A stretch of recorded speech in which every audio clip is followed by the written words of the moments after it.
97 में, मतलब 96 अटैम्प्ट में पहली बार में मेरा सिलेक्शन हो गया था। मैं एक्सटेंशन लेके तैयारी कर रहा था और डीयू में मैं पढ़ा भी रहा था उस समय। तब मैं शायद डीएवी कॉलेज में था या अग्रसेन को, मैं 2 जगह पढ़ा है डीयू में, तो उनमें से किसी कॉलेज में पढ़ा रहा था उस समय में। तो उस समय एक लाइब्रेरी है कैंपस में ही, सेंट्रल रेफरेंस लाइब्रेरी, आप जानते होंगे, CRL बोलते हैं, जो विवेकानंद जी की स्टैचू है उसके सामने ही वो लाइब्रेरी है। उस लाइब्रेरी में नीचे सब बैठ के पढ़ते हैं और टॉप फ्लोर पे रिसर्च फ्लोर है जहाँ MPhil PhD वाले बच्चे पढ़ते हैं। मैं उस समय शायद PhD कर रहा था या MPhil खत्म हुई थी, वहीं बैठता था, पढ़ता था रोज़। कई दोस्त पढ़ते थे हम लोग वहाँ। हम सुबह 8 बजे लाइब्रेरी खुलते ही वहाँ घुसते थे, रात को 1 बजे निकलते थे लाइब्रेरी बंद होने के समय। तो वहाँ एक छत थी, छत पे छोटी सी कैंटीन थी जहाँ हम लोग जब जब बोर होते थे दिन में 3-4 बार जाके चाय पीते थे।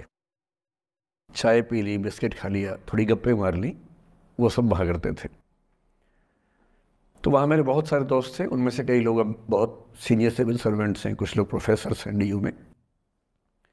2 बच्चे थे मुझसे जूनियर, 3-4 साल जूनियर थे, बड़े प्यारे बच्चे थे। मुझे उस समय तक पढ़ाई लिखाई का शौक अच्छा खासा हो गया था, तो वो रोज़ मेरे साथ बैठते थे केवल बात करने के लिए। किसी मुद्दे पर बहस करनी है तो बहस होती थी, समझते थे। फिर मुझे पता लगा कि वो दोनों रिलेशनशिप में हैं, रिश्ते में हैं। दोनों ने शादी भी कर ली। उनकी योजना DU में पढ़ाने की थी या सिविल सर्विस की भी थी, शायद, पता नहीं। मेरा इंटरेक्शन बहुत ज़्यादा उसके बाद रहा नहीं उनसे, क्योंकि मैं सर्विस में चला गया था। इतने जिज्ञासु बच्चे थे दोनों, इतने जिज्ञासु कि उनसे मिलकर तबीयत खुश हो जाती थी कि हर चीज़ जानने का मन करता था उनका, हर विषय पढ़ने का मन करता था। एकदम जीवन से भरे हुए बच्चे, आंखों में चमक ऐसे।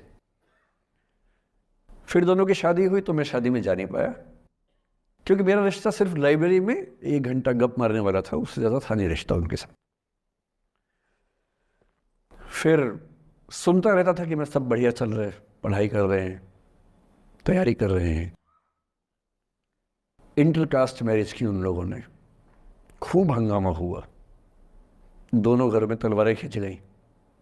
किसी तरह से तलवारें संभाली गई, मैनेज हुआ, दोनों साथ रहने लगे।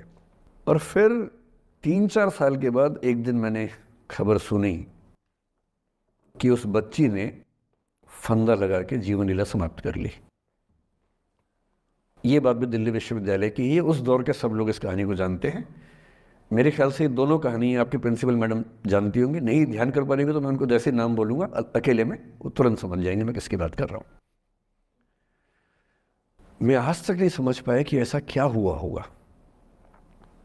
तो बाद में अनुमान जो हुआ वो ये, इंटरकास्ट मैरिज, परिवार का दबाव, समाज का दबाव, आपस के दबाव, टॉक्सिक रिलेशनशिप, अंत में उस दबाव को न झेल पाना और जीवन समाप्त कर देना, ये हुआ।